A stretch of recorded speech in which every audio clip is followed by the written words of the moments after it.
Eu passo a palavra ao Divaldo Pereira Franco.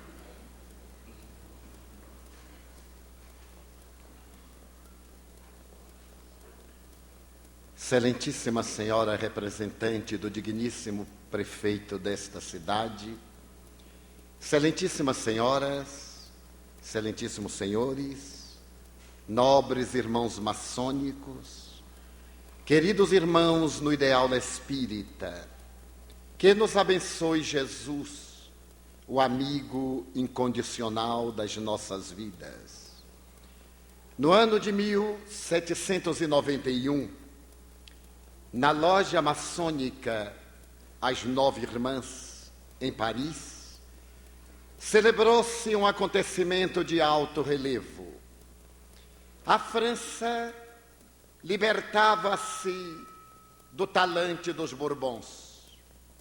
A Revolução de 89 havia ensejado a Declaração dos Direitos Humanos. A criatura adquirira a honra da igualdade, da liberdade, da fraternidade. E a maçonaria, que sempre fora pioneira nesses ideais de engrandecimento humano, recebia na sua casa um dos homens mais notáveis do século. Tratava-se de Voltaire, um dos pais da enciclopédia. No momento em que a palavra lhe foi delegada, porque ele recebia a iniciação no grau 33, o admirável Marie Arouet, erguendo a sua voz ainda clara, declarou a razão por que se tornava discípulo da ordem.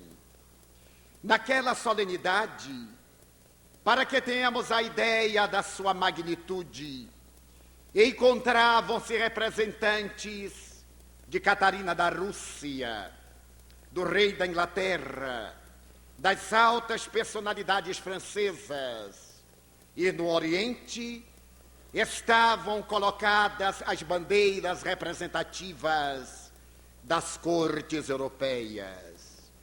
A emoção havia galvanizado a alma dos convidados. Tratava-se de uma reunião branca, em que os não iniciados tomavam parte. E aquele homem octogenário, sobre cujos ombros repousavam a cultura, a sabedoria e os direitos da criatura humana, prosseguiu o seu memorável discurso. Faço-me maçom, porque encontrei nesta ordem sagrada os ideais da dignidade humana. Aqui eu tive a oportunidade de aprender a amar e a respeitar a criatura humana. Nesta casa, que abre as suas portas aos ideais revolucionários, aprendi também a amar a Deus. Invariavelmente disse que eu não acredito em Deus, e é uma verdade. Eu não acredito em Deus, aquele que os homens fizeram, mas eu acredito em Deus, aquele que fez os homens. A palavra luminífera de Voltaire, em um improviso memorável, durante 2 horas, emocionou as personalidades mais ilustres que ali se encontravam. Ao terminar o admirável discurso, ele foi homenageado pelo jovem Benjamin Franklin.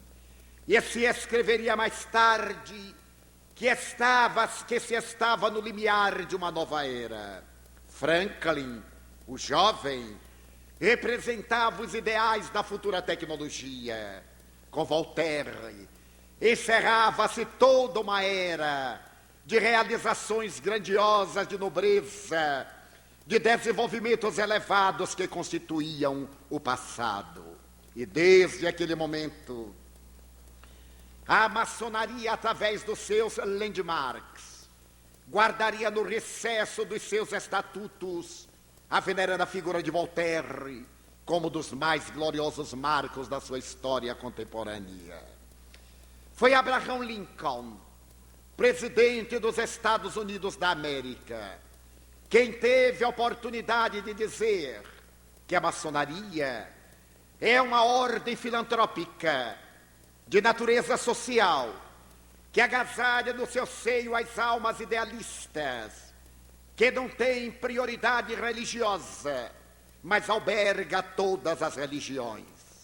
E em um momento de grande inspiração, ele terminou dizendo que a maçonaria representava um dos mais altos ideais da humanidade, erguendo a sua bandeira de defesa dos direitos da criatura humana e trabalhando pela felicidade geral de todos os povos.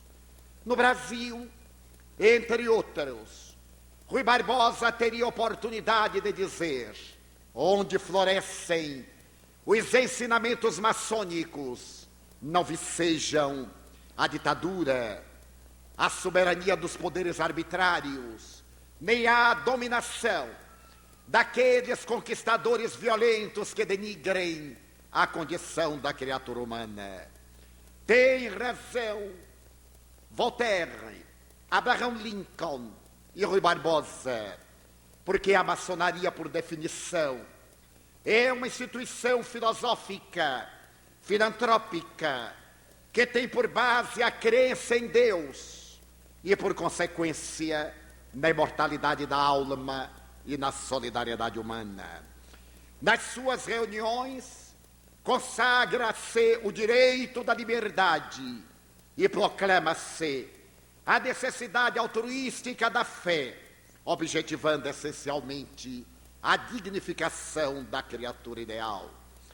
A maçonaria tem as suas origens mais remotas na história do passado, desde os períodos recuados da Babilônia, da Síria, da Caldeia, na Mesopotâmia.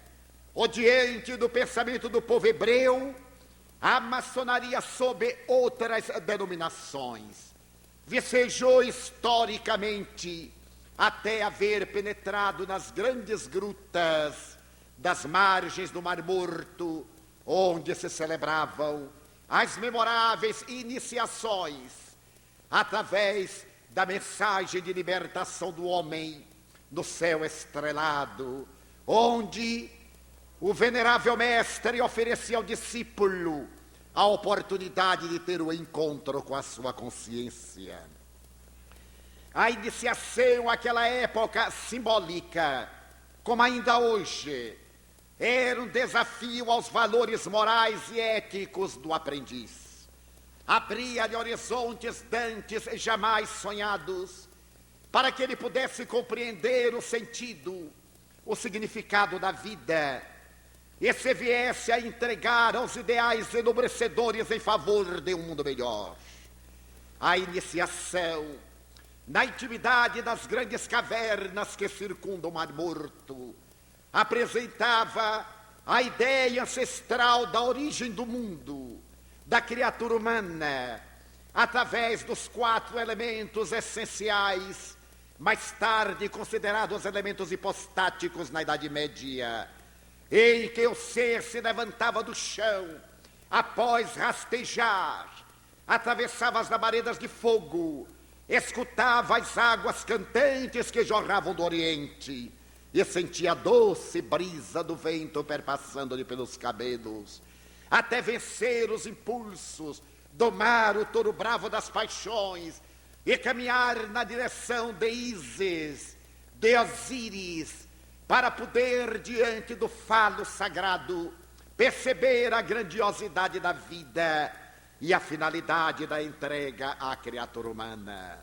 Naquela oportunidade, fundamentando seus alicerces essenciais no Pentateuco mosaico, de onde retiram as bases do Templo de Salomão, para poder estabelecer as diretrizes do futuro, esta ordem sagrada, na tradição de todos os estudiosos da história, vai estabelecer que o universo provém da realidade de um olho que tudo vê, através de um triângulo, e que pode medir a realidade da vida com a perfeição do compasso.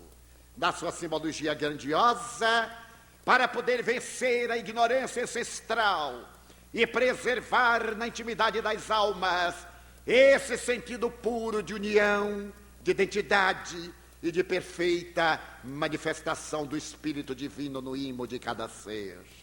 Mais tarde, naturalmente, quando se estabelecem na Idade Média os poderes discricionários dos senhores feudais, quando se levantam os ditadores, e quando as doutrinas religiosas da ortodoxia ancestral proclamam a sua soberania sobre os destinos, a ordem maçônica levanta-se para poder defender o direito dos fracos, dos operários, já que a palavra maçom em francês é obreiro, para que ele tivesse a oportunidade também de trabalhar de erguer as catedrais, os templos da fé, não apenas no mundo exterior, mas também na intimidade dos seus sentimentos. E a história nos conta que em todas as épocas depois do cristianismo e a partir do período medieval, a maçonaria levantou-se sempre contra quaisquer manifestações de arbitrariedades humanas. No Brasil, Dom Pedro I, por exemplo, recebeu em Niterói, na loja maçônica, o grau 33, ao lado do admirável Andrada e Silva, e quando foi necessário dar o grito de que ficaria em a nacionalidade brasileira, ele esteve assessorado por admiráveis maçons, que lhe deram o prestígio e a coragem para romper os vínculos com Portugal e, mais tarde, arrancar o país do estado de colônia para dar-lhe a independência. Na Bahia, onde sempre os ideais da liberdade vicejaram, precedendo as grandes horas revolucionárias da nacionalidade brasileira, a Revolução dos Alfaiates de 1816 havia sido estimulada pela loja maçônica, que tinha as suas dependências na ladeira da Barra. Na intimidade dos santuários, onde se celebrava a comunhão com as entidades superiores da vida, e se trabalhava a realidade da criatura humana, também o direito da liberdade encontrava um campo especial. E não seja de estranhar que pelas terras da América levantaram-se maçons eminentes como San Martín e outros, que alargaram os horizontes da vida para o continente dominado por Portugal e Espanha, a fim de que a verdadeira felicidade pudesse apressar os ideais de enobrecimento e o homem fosse plenamente feliz.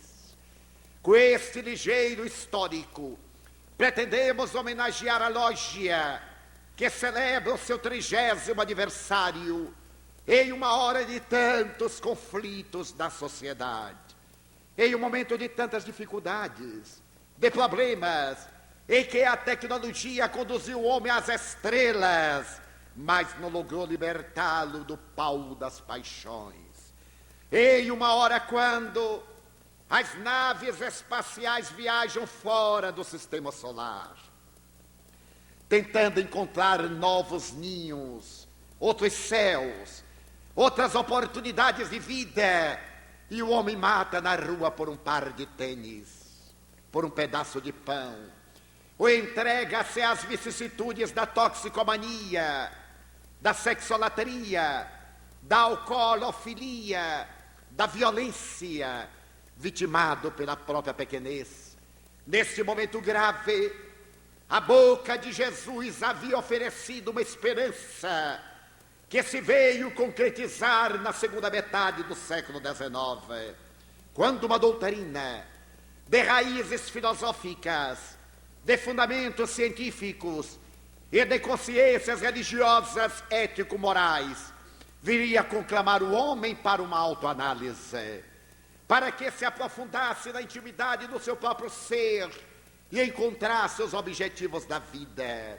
Allan Kardec, o grande codificador da doutrina espírita, que foi considerado maçom, mas que em realidade não se pôde encontrar nos traços biográficos uma documentação probatória, o que de maneira nenhuma diminui a grandeza nem a grandiosidade da maçonaria, mas que era amigo de maçons eminentes, graças ao que foi encontrado na sua casa o comprovante de alguns dos instrumentos da maçonaria, que certamente lhe foram doados por amigos muito chegados, inclusive o avental, com que os maçons celebram o seu culto na intimidade dos seus templos.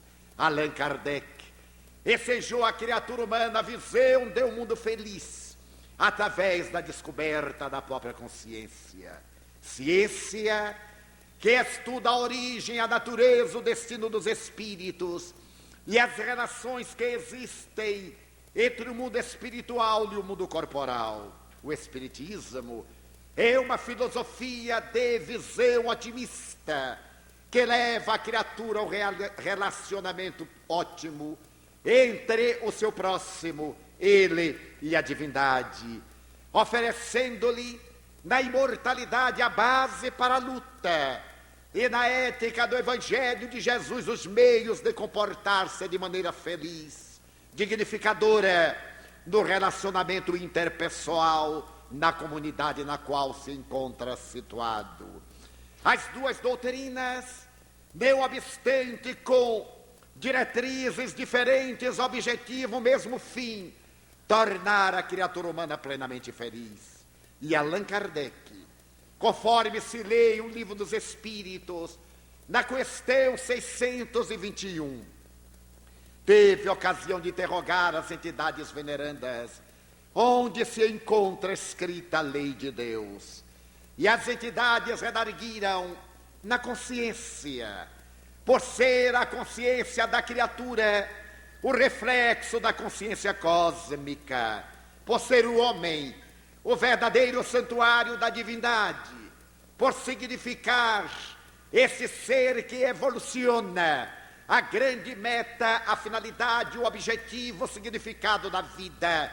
Eis que, mais tarde, 100 anos depois de Allan Kardec, a psicologia, realizando um périplo de evolução, vai estabelecer com Carl Gustav Jung que o momento culminante da evolução antropológica, sociológica, psicológica do ser é o momento da aquisição da consciência.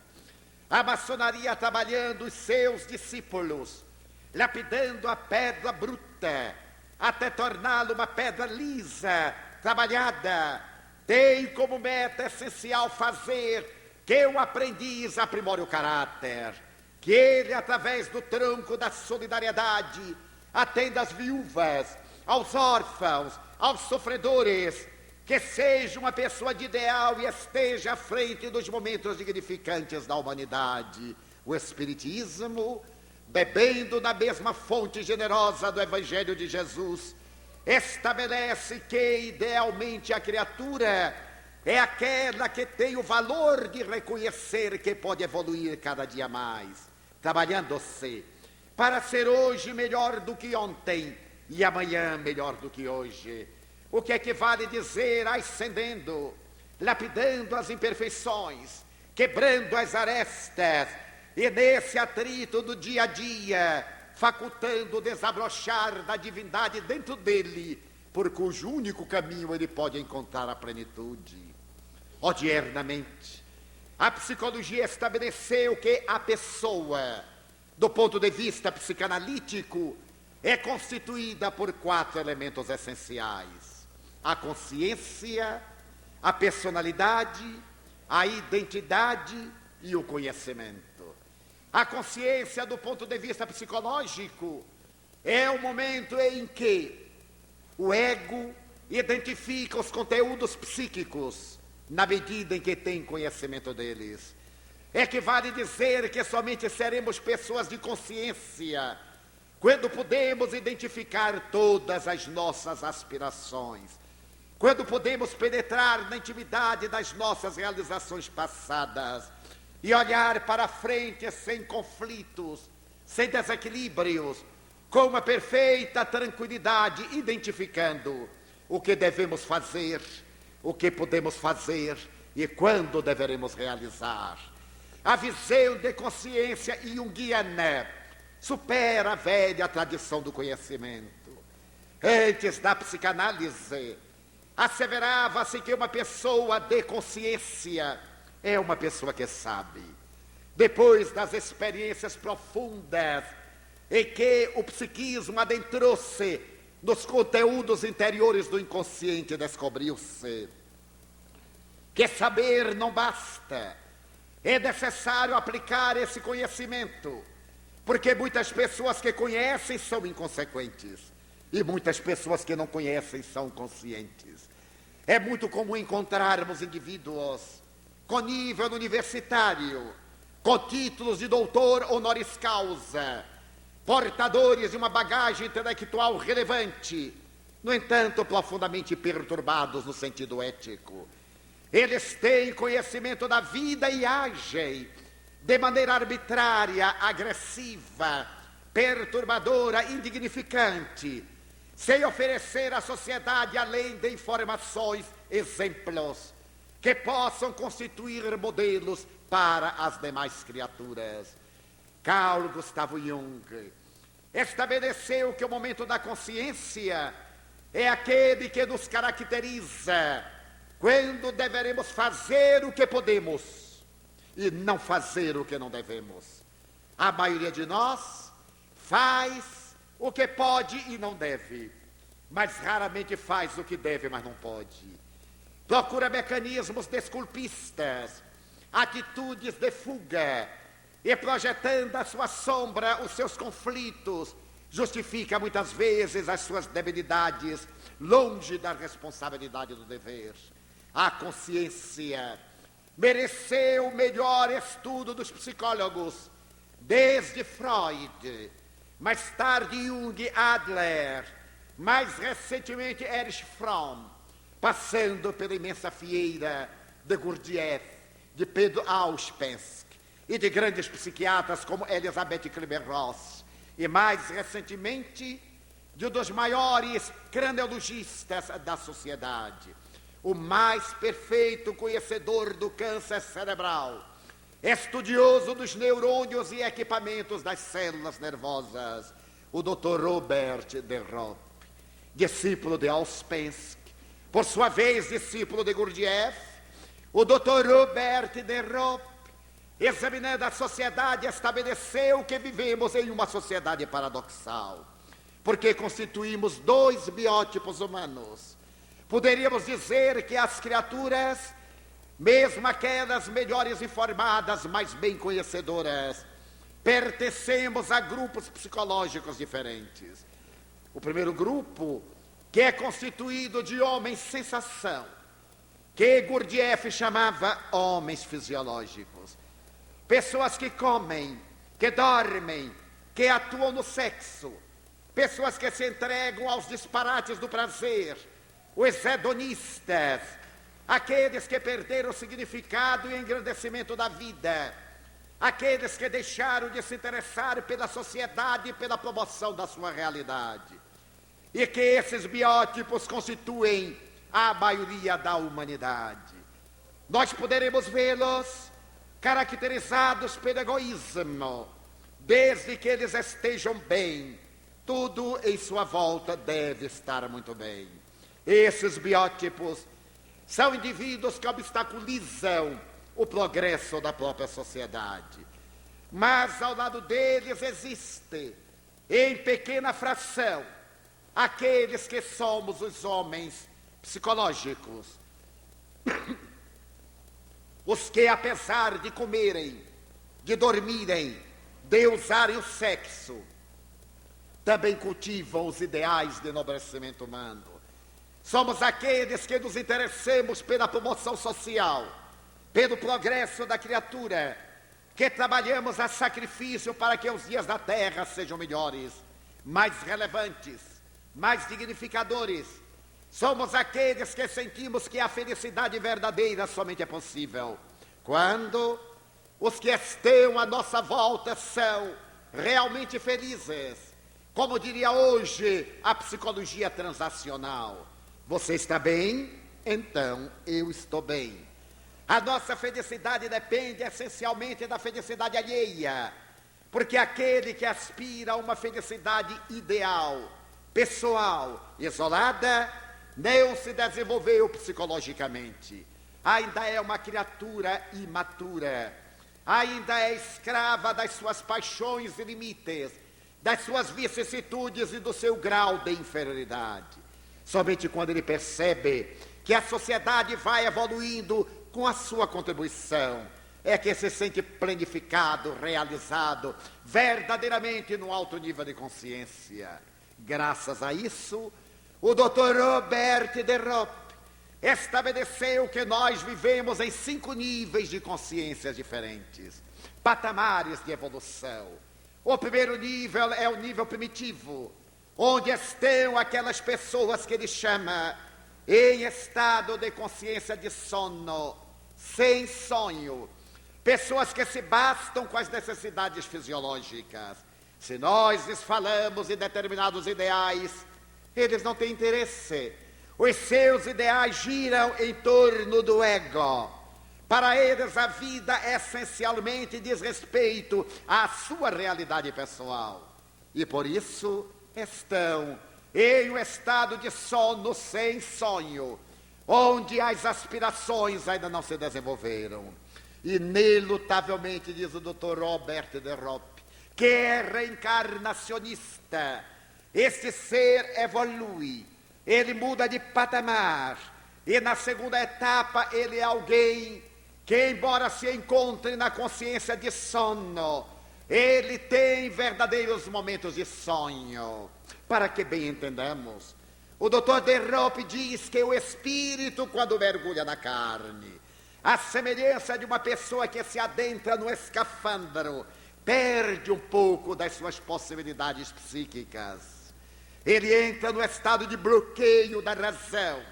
E quando não é um ser evoluído, ele permanece adormecido para os ideais de nobreza. Mas na segunda etapa, ele tem verdadeiros insights, vislumbres, sonhos. Ele já adere a qualquer corporação, a um trabalho de ajuda humana. Ele luta e torce por um clube, por uma doutrina religiosa, colabora numa quermesse, num baile de beneficência, num almoço de ajuda fraterna. Ele começa a sair de si, ele sonha com uma realidade maior. Inevitavelmente, ele passa agora a um terceiro patamar, que é a consciência de sono desperta. Ele já se pergunta: quem sou eu? Para que eu estou na Terra? Qual é o objetivo da minha vida? Depois que eu venha a morrer, o que acontecerá comigo? Será que a vida termina na sepultura? Ou que depois da vida existe vida? Nos patamares anteriores, a criatura não tem qualquer interesse, ou aceita uma doutrina de maneira cega e irracional, que não lhe exige qualquer esforço físico ou mental, ou simplesmente deixa de crer. É um acomodado que aceita essa postura de maneira irrelevante, inconsequente. Mas quando ele desperta para a vida, é importante dar um sentido maior à sua realidade, porque a vida física, por mais longa que pareça, é sempre tão breve. A vida física, por mais admirável que se nos apresente, tem a sua origem, mas ela também tem o seu término. É o momento da desarticulação biológica de que nenhum de nós se pode evadir. Quando atinge a terceira etapa de consciência de sono, desperta. O indivíduo já se entrega a qualquer labor. Ele não se contenta mais com aquilo que faz em torno de si, da família. Ele percebe horizontes mais amplos e, ao identificá-los, ele atira-se para tornar a sociedade melhor, maior, mais ditosa. Ele dá a sua contribuição, fazendo que o mundo seja mais digno de ser vivido. Inevitavelmente, ele passa para a quarta etapa, a consciência que lhe dá a transcendência do ego. Eu sou importante, mas a minha importância está na razão direta da importância que eu atribua. A minha importância vale todo investimento nenhum que eu aplique a mim mesmo. Nesse momento da transcendência do ego, ele deixa de viver os seus interesses apaixonados e passa a viver os interesses da comunidade, cumprindo com seus deveres. Esse indivíduo agiganta a sua consciência, ele elastece a sua capacidade de ser e de realizar, e penetra no quinto nível de consciência, que é a consciência cósmica. Aquela consciência que se reportava o apóstolo Paulo: já não sou eu quem vivo, é Cristo que vive em mim. Ó Madre Teresa de Calcutá, a minha vida tem um sentido. Os meus pobres, que são os pobres mais pobres dentre os mais pobres, o pastor, mergulhar na intimidade do laboratório de pesquisa, para encontrar a vida microbiana e salvar milhões e milhões de pessoas de toda a ingerência desses agentes destruidores. Ou de Marie Curie, com as mãos queimadas pela radiação do urânio, pedir às pessoas: deixe-me trabalhar. Eu necessito de trabalhar, chega de banquetes e de homenagens. Eu sou uma cientista, eu necessito de trabalhar. E volta ao seu pequeno e modesto laboratório no interior da Sorbonne, em um barracão sem aquecimento, e entrega-se às suas pesquisas na área da física nuclear e ganha pela primeira vez na história um segundo prêmio Nobel, vindo a morrer em consequência da sua dedicação à humanidade. É a consciência cósmica, aquela mesma consciência que levou Albert Schweitzer a abandonar a Europa, ele que se dedicava integralmente à música de órgão, a Wagner, aos mais admiráveis compositores, considerado o maior intérprete de órgão medieval, a abandonar tudo para cuidar dos negros de 13 tribos do antigo Congo belga. E de lá do silêncio da África equatorial francesa, em Le Barrené, ele fazer uma solicitação à Europa: mandem-me um marceneiro ou um carpinteiro para ajudar-me a construir a maternidade para os tuberculosos e os rancenianos, que têm necessidade de dar vida a outras vidas, porque as minhas mãos, que se dedicam à cirurgia, estão trêmulas de compulsar o machado, a enxó, o martelo, o serrote, e eu necessito de ter equilíbrio para salvar vidas. Ele penetrou nesse alto nível de consciência, o quinto patamar, a consciência cósmica que nos aguarda, a doutrina espírita. Trabalhando o homem integral, veio propor-lhe a reforma interior, baseando-se no Evangelho de Jesus e estabelecendo como meta prioritária o amor, neste momento em que os conflitos de toda natureza explodem, através da violência urbana, consequência inevitável das nossas pequenas violências. Vivemos o momento das arbitrariedades, em que autoridades, com exceções, perdem a diretriz da dignidade e tornam-se exemplos de corrupção e de mau exemplo. Até o cidadão, que desestimulado da luta pela nobreza, entrega-se também aos desajustes e deixa-se arrastar pela onda avassaladora do desequilíbrio, atingindo altos e alarmantes índices de desajuste social, de agressividade, de desinteresse, de violência, sob todos os aspectos considerados.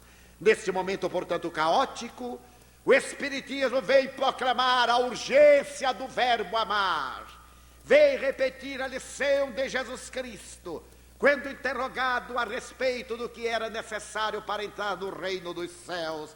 Ele respondeu assertivamente, dizendo que era o amor a Deus, acima de todas as coisas, a esse supremo arquiteto do universo que tudo fez justo e perfeito, ao próximo, mas também a si mesmo. A proposta de Cristo é tão psicológica que a eminente psicanalista, a doutora Hannah Weiss, assevera ser ele o mais notável psicoterapeuta da humanidade, embora ela seja ateia.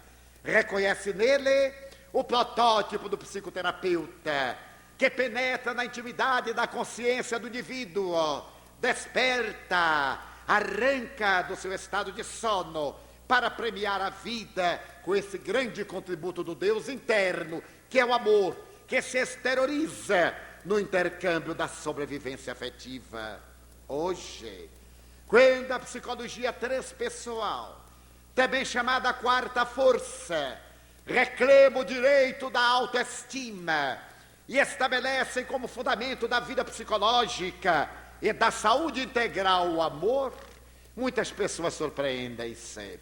Recordamos-nos, por exemplo, que a admirável psicóloga norte-americana, doutora Louise Hay, depois de haver experimentado as várias vicissitudes de uma vida dissoluta, conforme ela mesma confessa, em um retrato autobiográfico, ela diz: fui estuprada aos 5 anos de idade. O meu estuprador, que era um ébrio vizinho, foi levado ao cárcere e pagou seu crime por 15 anos. As marcas do estupro violento pelo bêbado deveriam permanecer em mim por um largo período. Mais tarde, quando minha mãe casou, em segundas núpcias, com um alemão que me detestava, eu fui relegada a um pleno secundário e nesse momento nasceu a minha irmã. Agora eu fui praticamente abandonada dentro de casa. Eu podia ser chamada a menina do último pedaço de bolo.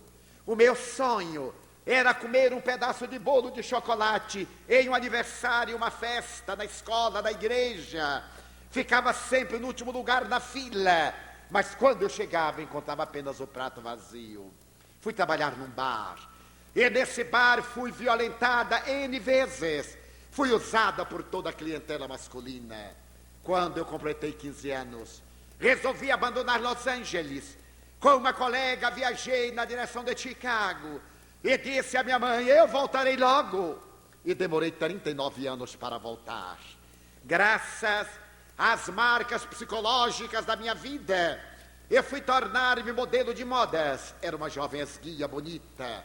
Progredi, tornei-me modelo fotográfico. Ganhei o dinheiro que quis. Entreguei-me, de certo modo, para ser acompanhante de executivos solitários. Cobrava $1000. Também me permitia fazer o que ele necessitasse ou quisesse. Eu não tinha respeito humano, não tinha autoestima.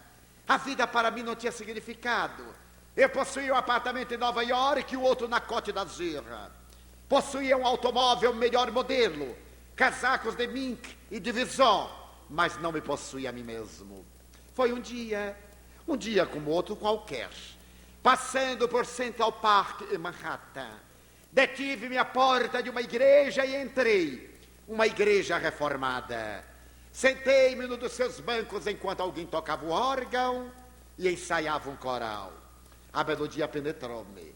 Ela internou-se na minha vida. E a partir daquele momento eu me perguntei: quem é você, Luísa? O que é que você pretende da vida? Qual é o sentido da vida? Você é desventurada, você não se ama. Pela primeira vez eu chorei nos últimos anos.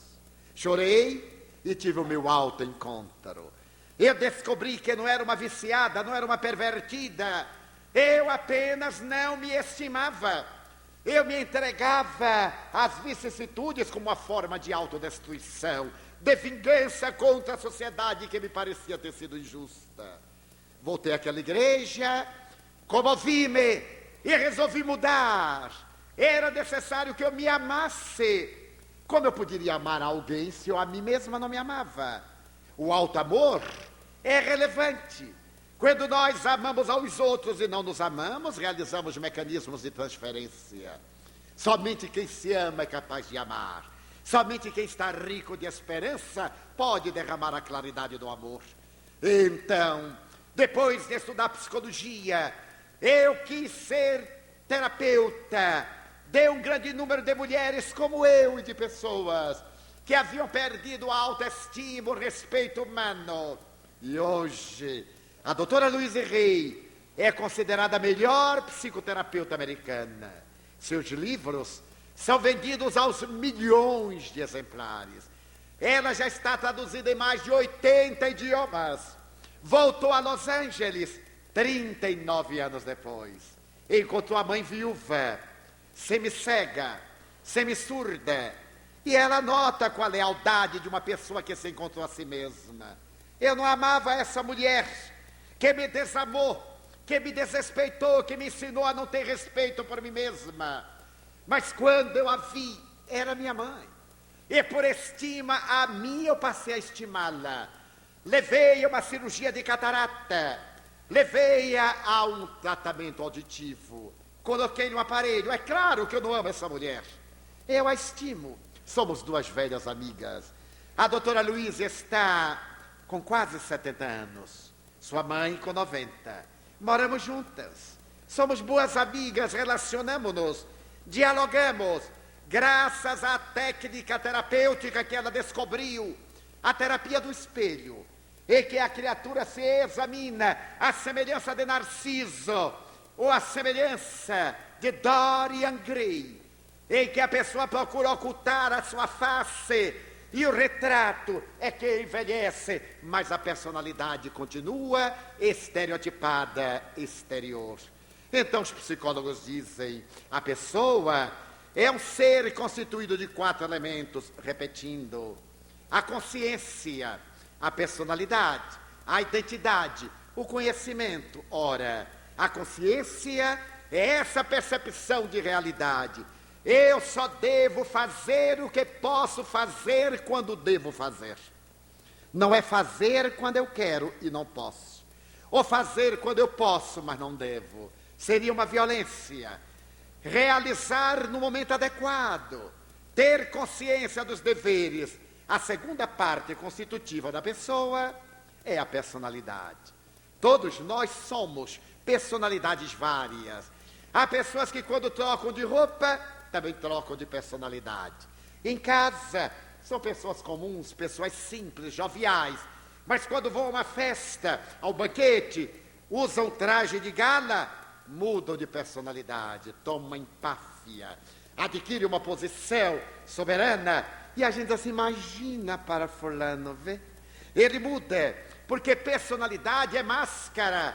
Vem da palavra grega persona, a máscara que os atores colocavam na face para traduzir aqueles a quem representavam e ao mesmo tempo para poder projetar a voz. No anfiteatro grego, a personalidade em nossa sociedade parece muito importante. A maioria das pessoas hoje diz, não, nós temos que parecer.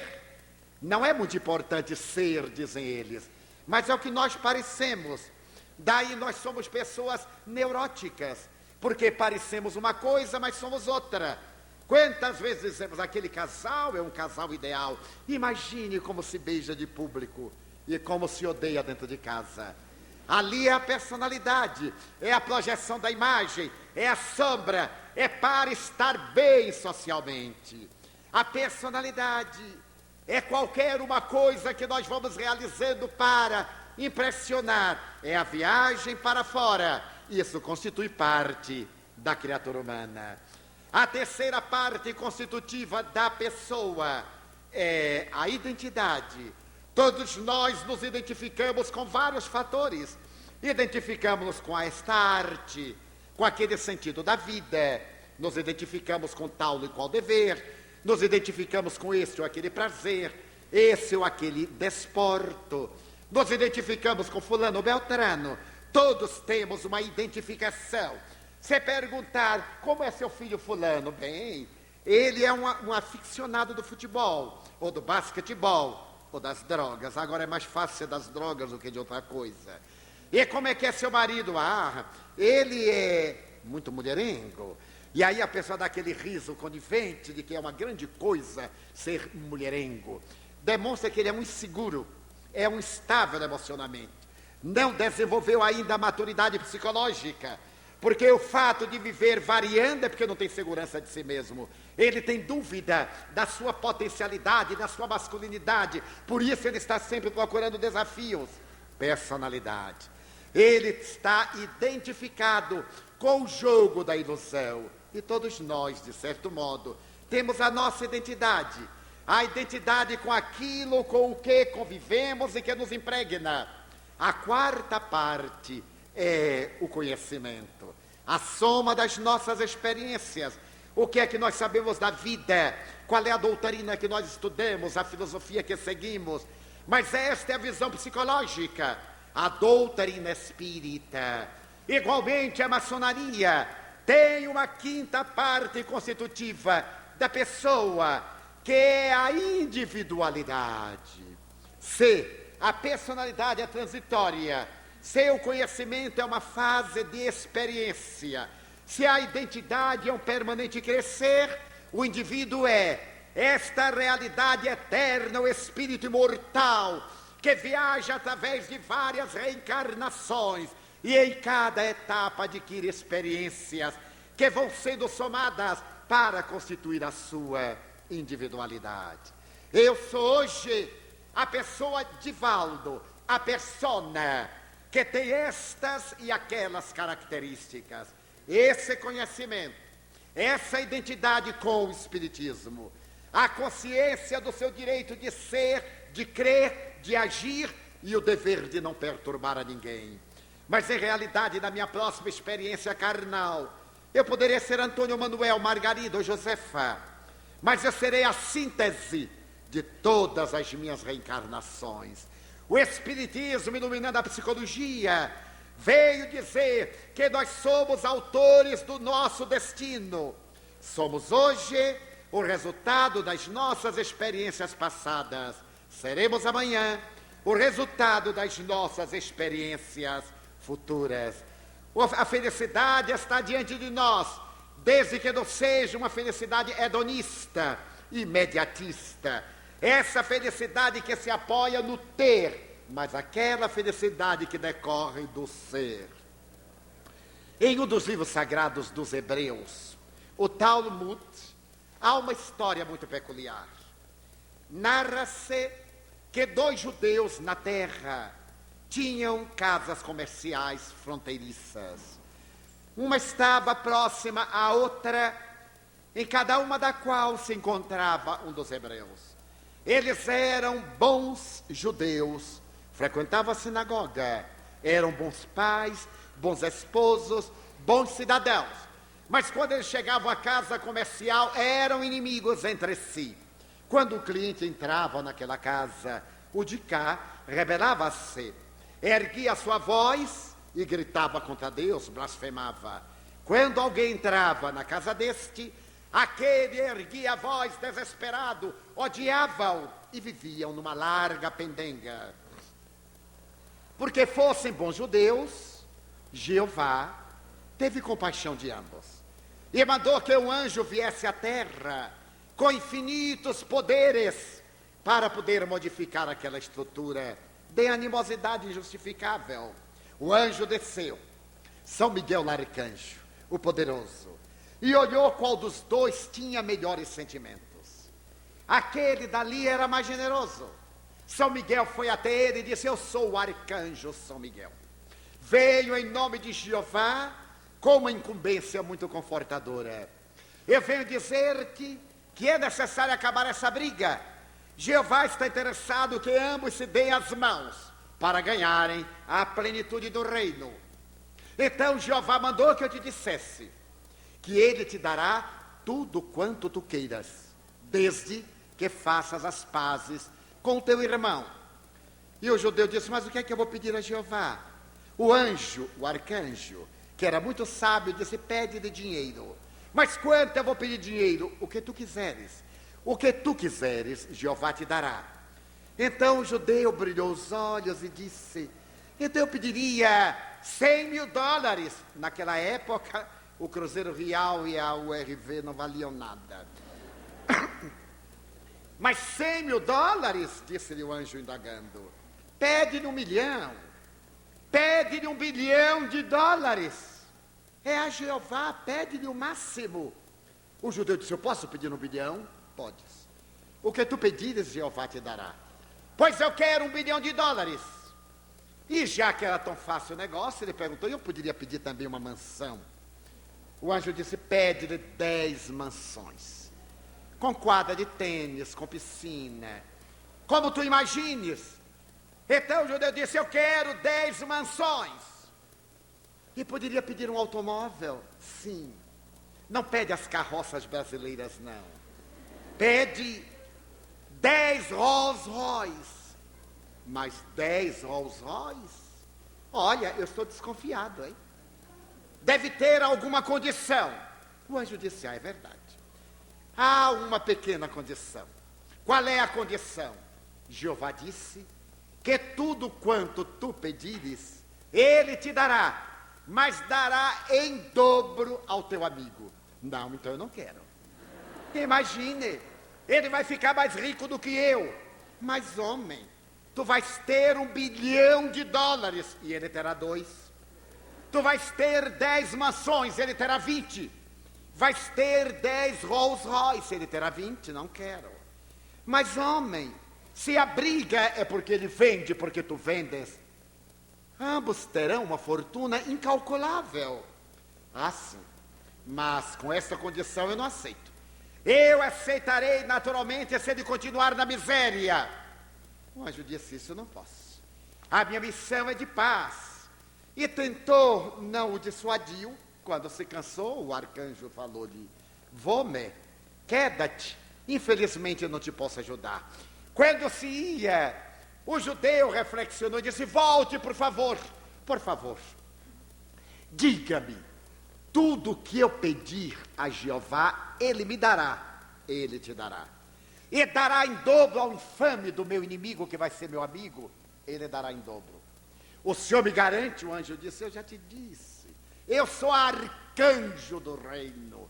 A minha palavra não tem volta.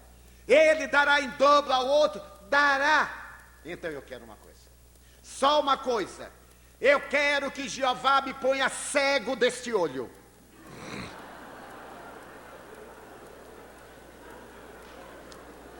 Porque a felicidade para ele era a desgraça do outro. Não era sequer ele ser realmente feliz. Aqueles que ainda estão na consciência de sono pretendem que a sua seja a felicidade ideal, sem acompanhamento. E a dos outros seja a tragédia. Quando atingimos esse nível da individualidade que é o espírito imortal, e podemos trabalhar no Evangelho de Jesus, na certeza da sobrevivência da alma. O meu futuro eu trabalho a cada instante, dia a dia, através dos meus atos. Se eu estou nesta oportunidade assinalado por dramas e problemas, eu poderei mudar, transformando-me para melhor. Eu sou um semeador. Até agora eu semeei cardos e espículos, que estou a colher através de sofrimentos e de lágrimas. Cumpro minha tarefa de semear esperança, de fazer sol, para poder desfrutar da felicidade e da plenitude. A proposta da maçonaria trabalhando o homem desde os recuados tempos do Mar Morto em Israel até a atualidade é a transformação moral do pedreiro, do discípulo, que se transforma em mestre, do aprendiz. A proposta da maçonaria da construção de uma nova sociedade, através do indivíduo no landmark número 19, e que ele tem o direito de agir, mas não tem o direito de se equivocar.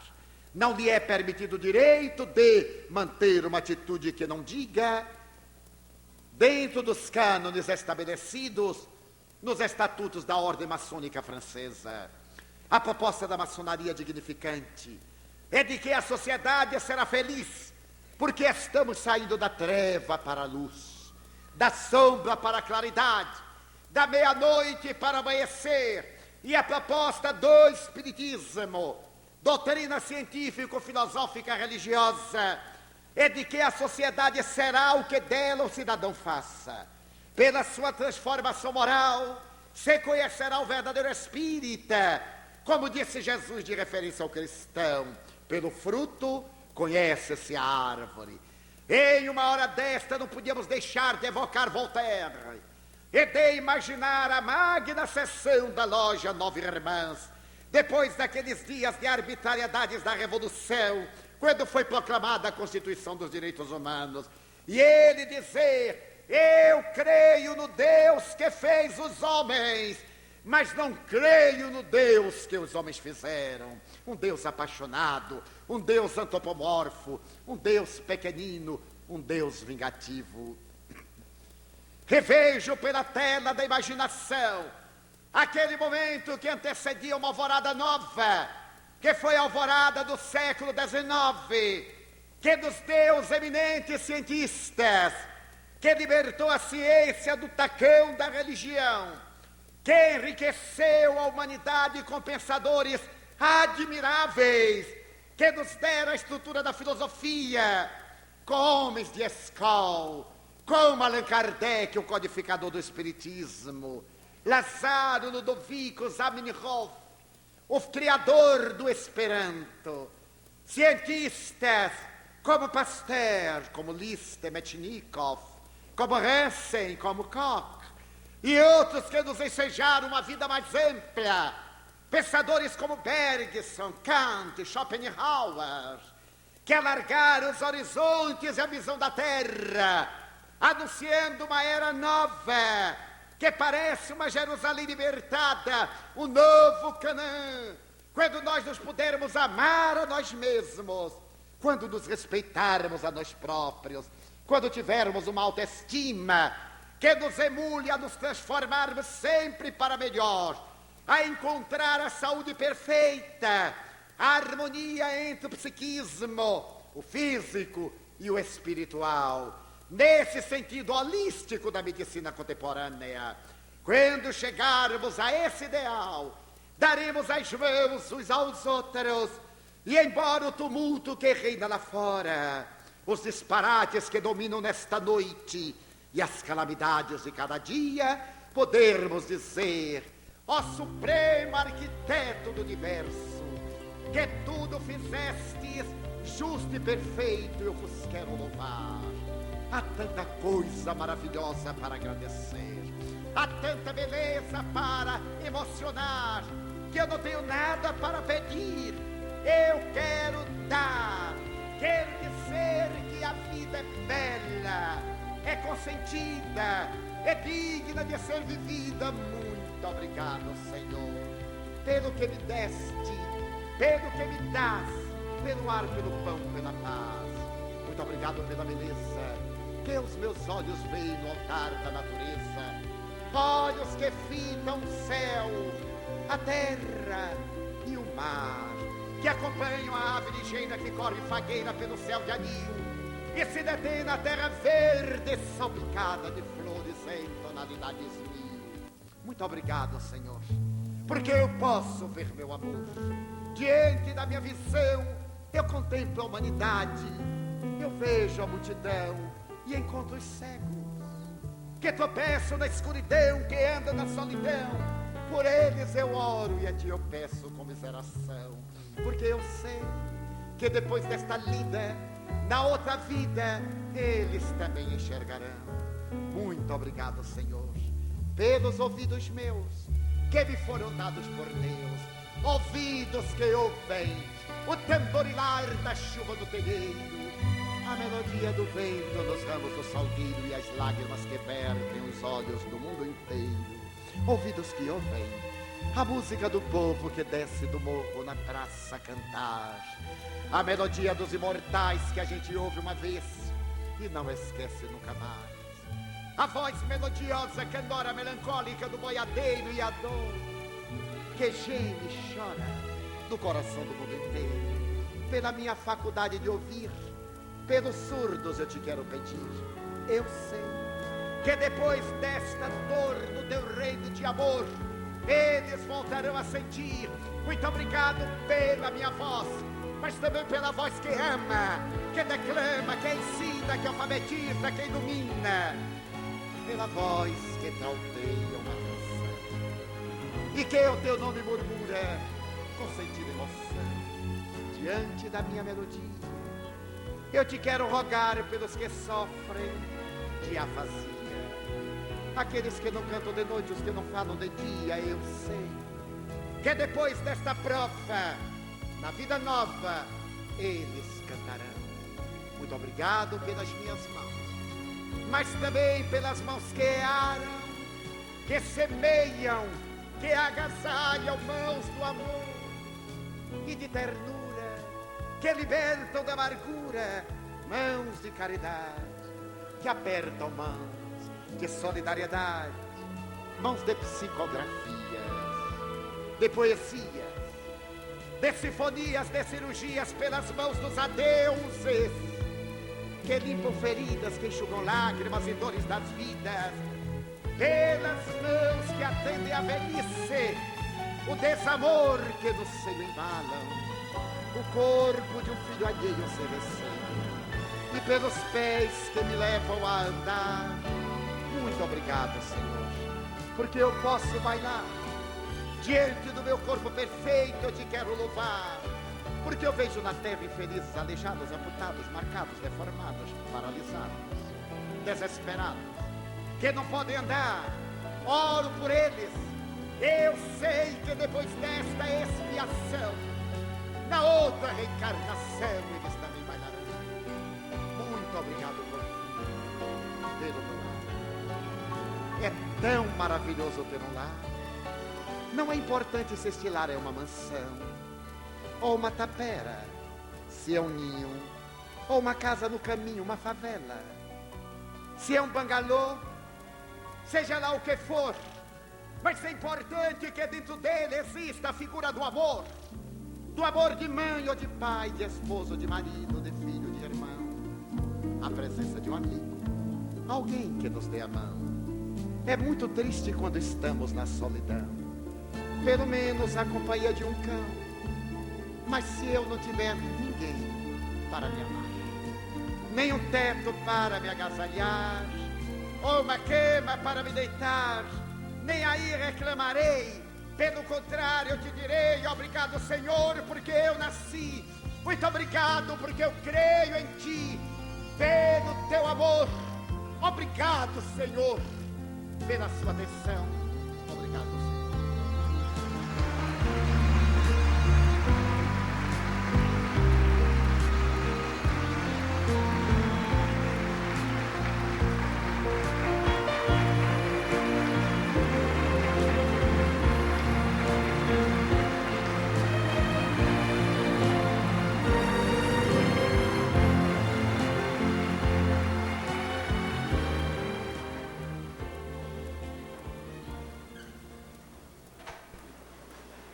O nosso Divaldo vai permanecer aqui neste recinto ainda, dando continuidade ao atendimento dos autógrafos. Antes de proceder ao encerramento da nossa reunião, eu gostaria de convidar a todos aqui presentes para um bingo beneficente que realizar-se-á no próximo sábado, dia 12 de março, às 20 horas, no São Vicente de Paula. Esse bingo destina-se exclusivamente ao auxílio do Lar dos Velhinhos, que, como todos vocês sabem, atravessa sérias dificuldades materiais. Eu agradeço a todos a presença nesta noite e declaro encerrado o nosso trabalho.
vale a pena amar.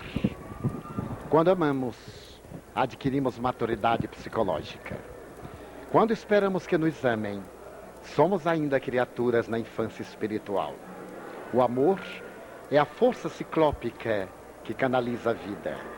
É verdade que há muita violência, desajuste, mas nunca houve tanto amor na Terra como hoje.